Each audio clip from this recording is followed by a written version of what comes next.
भारत का संविधान बना, 299 लोग मिले, बैठक हुई, गहन चिंतन शुरू हुआ, चर्चा शुरू हुई। लगभग 3 साल तक चिंतन चलता रहा, चर्चा होती रही। उसके बाद संविधान बना। लेकिन जो संविधान आजकल आप लोग पढ़ रहे हैं वो संविधान नहीं बना था। जो संविधान बना था उसमें 22 पार्ट थे, आज भी 22 पार्ट है, लेकिन आज जो 22 पार्ट है उसमें कुछ है नहीं। जो संविधान बना था उसमें 22 पार्ट के पहले 22 चित्र बने हुए थे। जो चित्र बने थे वो भी बड़े मीनिंगफुल थे। उन चित्रों का उस पार्ट से कनेक्शन था। कई चीजें ऐसी होती हैं जब आप लिखते हैं उतना समझ में नहीं आता, लेकिन अगर आप उसको कैलीग्राफी कर देते, छाप देते हैं, ज़्यादा समझ में आ जाता है। हर पार्ट के पहले जो चित्र थे उनका उस पार्ट से कनेक्शन था। एक पार्ट के पहले भगवान राम लक्ष्मण सीता, एक पार्ट के पहले कृष्ण अर्जुन को उपदेश दे रहे, एक पार्ट के पहले हनुमान जी ऊपर से उड़ रहे, एक पार्ट के पहले भगवान नटराज, एक पार्ट के पहले छत्रपति शिवाजी महाराज, गुरु गोविंद सिंह। ऐसे ऐसे सबका चित्र था। मैं 22 का चित्र लूंगा तो बहुत टाइम लग जाएगा, एग्जाम्पल दूंगा। एक एग्जाम्पल आपको देता हूं। पार्ट 15 सर इस संविधान में इलेक्शन से रिलेटेड है।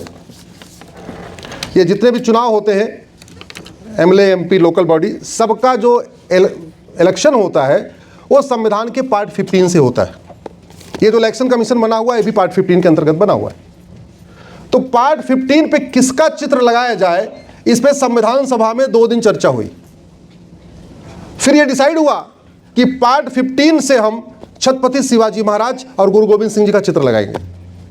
उद्देश्य क्या था कि देश की सभी पॉलिटिकल पार्टियां छत्रपति शिवाजी महाराज का जो बचा हुआ काम है, जो गुरु गोविंद सिंह जी का बचा हुआ काम है, उसको आगे बढ़ाएं। और वोटर वोट देने से पहले यह देखे कि कौन सी पॉलिटिकल पार्टी छत्रपति शिवाजी महाराज और गुरु गोविंद सिंह जी के आदर्शों पर ईमानदारी से चल रही है, उसको वोट करे। लेकिन क्या हुआ, चित्र ही हटा दिए, एक भी नहीं छोड़ा। अगर वो 22 चित्र रहे होते सर तो इंदिरा जी आ जाती या उनके कोई और भी आ जाते। इमरजेंसी तो इंदिरा गांधी लगा सकती थी, लेकिन संविधान में सोशलिस्ट और सेकुलर जोड़ ही नहीं सकती थी। क्यों? क्योंकि संविधान में सबके चित्र बने हुए थे। राम लक्ष्मण सीता बनी है, शंकर जी बने हुए, हनुमान जी बने हुए, कृष्ण बने, अर्जुन बने, भगवान महावीर बने, भगवान बुद्ध बने, छत्रपति शिवाजी महाराज बने, गुरु गोविंद सिंह जी बने, सबके चित्र इसमें बने हुए थे। तो ये जो इमरजेंसी के दौरान संविधान के साथ फ्रॉड हुआ, धोखा हुआ, इसकी नींव, इसकी फाउंडेशन 1950 में पड़ गई थी। अदरवाइज आप इसमें संविधान में कुछ अमेंडमेंट कर ही नहीं सकते थे। 9 दिसंबर 1946 को संविधान सभा की पहली बैठक हुई। ध्यान से बच्चे जरा ध्यान से समझे, एकेडमिक इश्यू है ये। 11 दिसंबर को डॉक्टर राजेंद्र प्रसाद अध्यक्ष बन गए 1946 को। 13 दिसंबर को संविधान सभा की पहली बैठक हुई, और संविधान सभा की जो पहली बैठक हुई उसमें पहला कार्य क्या हुआ, भारत का प्रियम्बल क्या होगा। प्रियम्बल गाइडिंग लाइट है। सबसे पहले तय हुआ कि संविधान तो बाद में बनाएंगे, पहले हम एम्स एंड ऑब्जेक्ट्स क्लियर कर लेते हैं, पहले हम विजन क्लियर कर लेते हैं, पहले हम अपनी डायरेक्शन क्लियर कर लेते हैं। जब हमारा AIIMS, objects, vision, direction, mission हमारा क्लियर हो जाएगा, फिर हम संविधान बनाएंगे उसको अचीव करने के लिए। तो एक शब्द में कहें तो भारत का संविधान का प्रियम्बल ही संविधान का बेसिक स्ट्रक्चर है।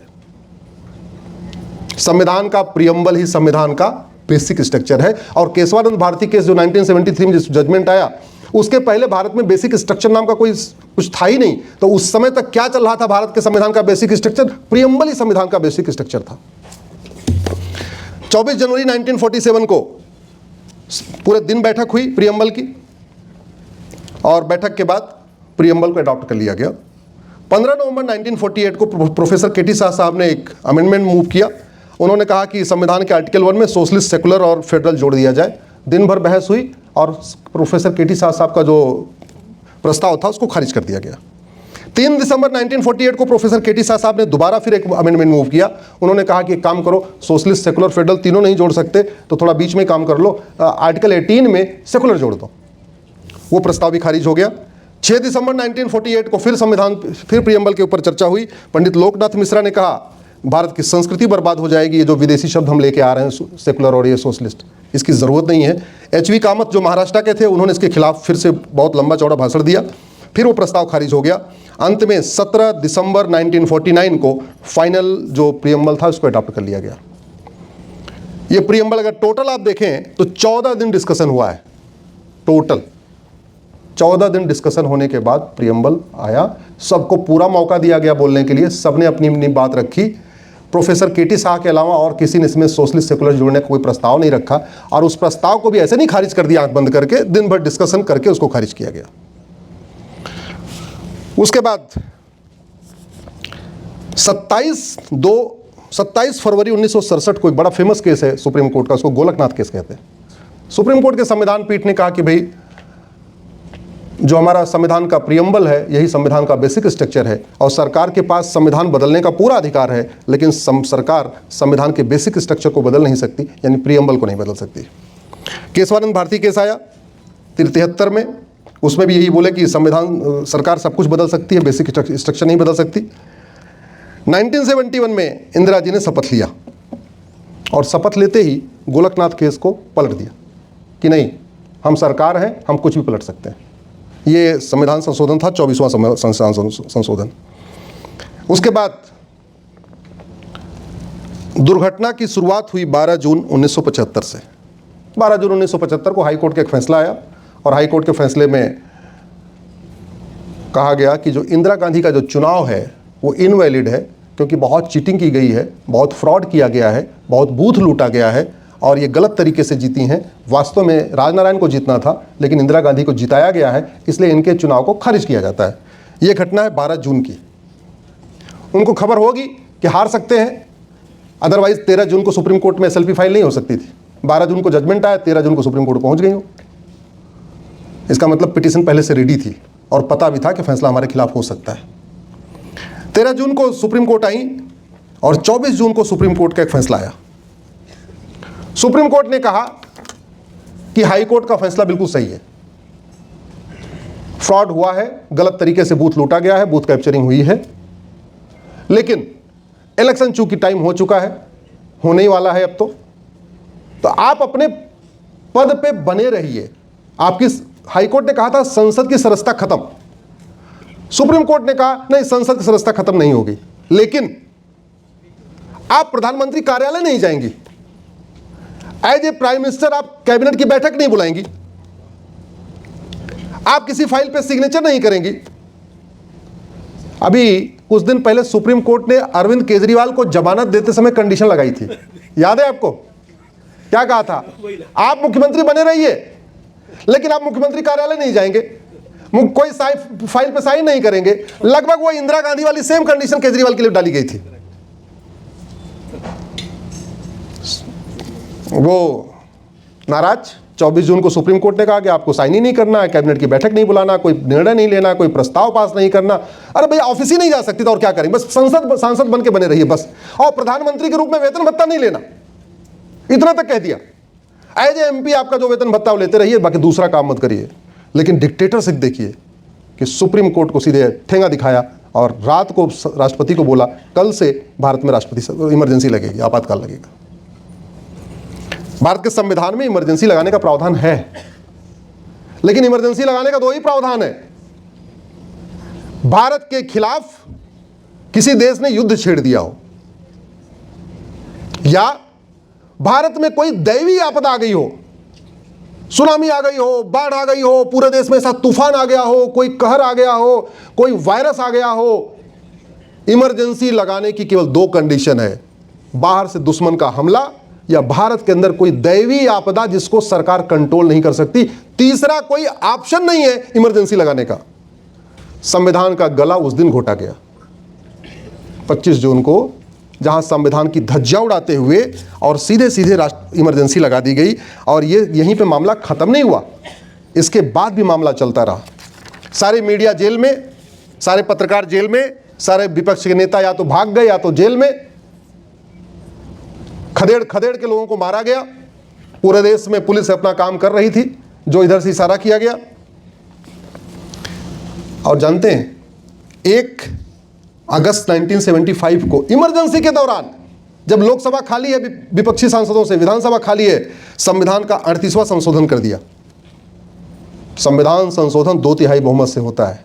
संविधान कोई कानून बनाना नहीं है, संविधान बदलना बहुत सीरियस काम है, पूरा डिस्कशन होता है। इसके बावजूद उन्होंने इमरजेंसी के दौरान भी, जब न मीडिया जेल में, जानते हैं यहीं पे आईटीओ के पास एक, मैं नाम नहीं लेना चाहूँगा, अखबार का ऑफिस है, उसका तो बिजली पानी का कनेक्शन ही काट दिया। वो बेचारे जनरेटर लगा लगा के अखबार छाप रहे थे, पानी का कनेक्शन काट दिया, घर से पानी लेकर आया करते थे सारे। ये हालत थी यहीं दिल्ली के आपके आईटीओ में। वो न्यूज़ चैनल का, न्यूज़पेपर का आज भी ऑफिस है यहाँ पे।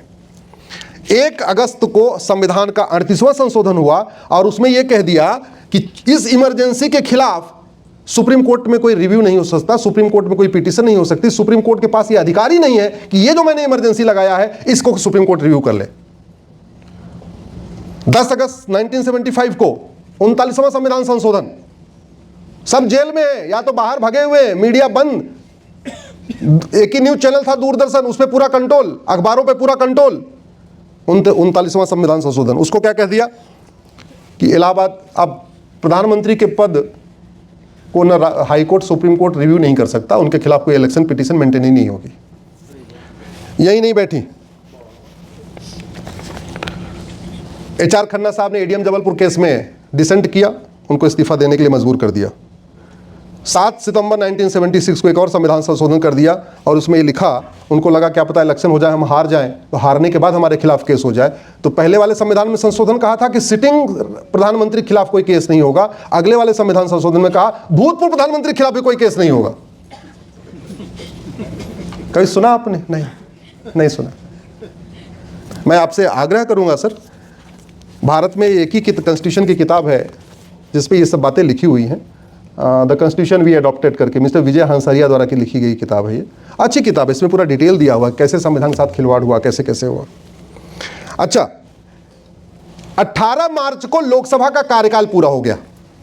18 मार्च 76 को लोकसभा का टेन्योर भी 5 साल का पूरा हो गया। राष्ट्रपति इमरजेंसी लगी थी, संविधान संशोधन हो रहा था, और वो भी इसलिए खत्म हो जाना कि 18 मार्च को तो लोकसभा खत्म हो गई। लोकसभा को हम लीगली कहते हैं विल ऑफ द पीपल, हम राज्यसभा को विल ऑफ द पीपल नहीं कहते, क्योंकि राज्यसभा के लोग डायरेक्टली इलेक्टेड नहीं होते, सिलेक्टेड लोग होते हैं, जबकि लोकसभा के लोग इलेक्टेड होते हैं, जनता के प्रतिनिधि होते हैं, इसलिए हम उनको कहते हैं विल ऑफ द पीपल।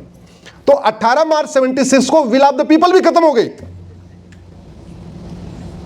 उसके बाद 2 नवंबर 76 को, यानी विल ऑफ द पीपल खत्म होने के 8 महीने के बाद, मार्च में विल ऑफ द पीपल खत्म, लोकसभा का टेन्योर 5 साल का पूरा, नवंबर में भारत के संविधान में 2 शब्द जोड़ दिए गए, सोशलिस्ट और सेकुलर। मैंने इसको सुप्रीम कोर्ट में चैलेंज किया था मैटर, ये गलत है। हमने कहा कि अगर ये इमरजेंसी गलत है तो इमरजेंसी के द्वारा किया गया कार्य भी गलत है, और फिर जहां विल ऑफ द पीपल ही नहीं है तो फिर कैसे कुछ हम हो सकता है। और अगर ये संविधान संशोधन ठीक है तो फिर भारत तो सेकुलर है, और सेकुलर देश में मजहब के आधार पर कोई नियम कानून होता ही नहीं। अगर भारत वास्तव में सेकुलर है तो मजहब के आधार पर नियम कानून होना चाहिए क्या? जोर से बच्चे बताएं आपस में। सेकुलरिज्म का मतलब gender neutral, religion neutral. Secular law का मतलब सबके लिए कॉमन लॉ।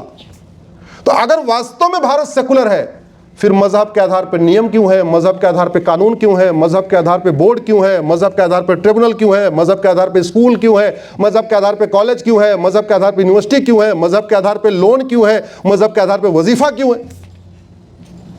फिर तो पूरी तरीके से भारत को सेकुलर बना देना चाहिए। बहुत सारे बच्चों को मन में आ रहा था कि सेकुलर आ गया तो क्या फर्क पड़ता है, क्या दिक्कत क्या है, ऐसा हो सकता है चल रहा हो मन में, चल रहा है, किसी के मन में नहीं चल रहा है, चल रहा है। देखो पहली बात तो ये, अगर हमारे पास अच्छी चीज़ है खाने पीने के लिए तो हमें घटिया चीज़ खानी चाहिए क्या?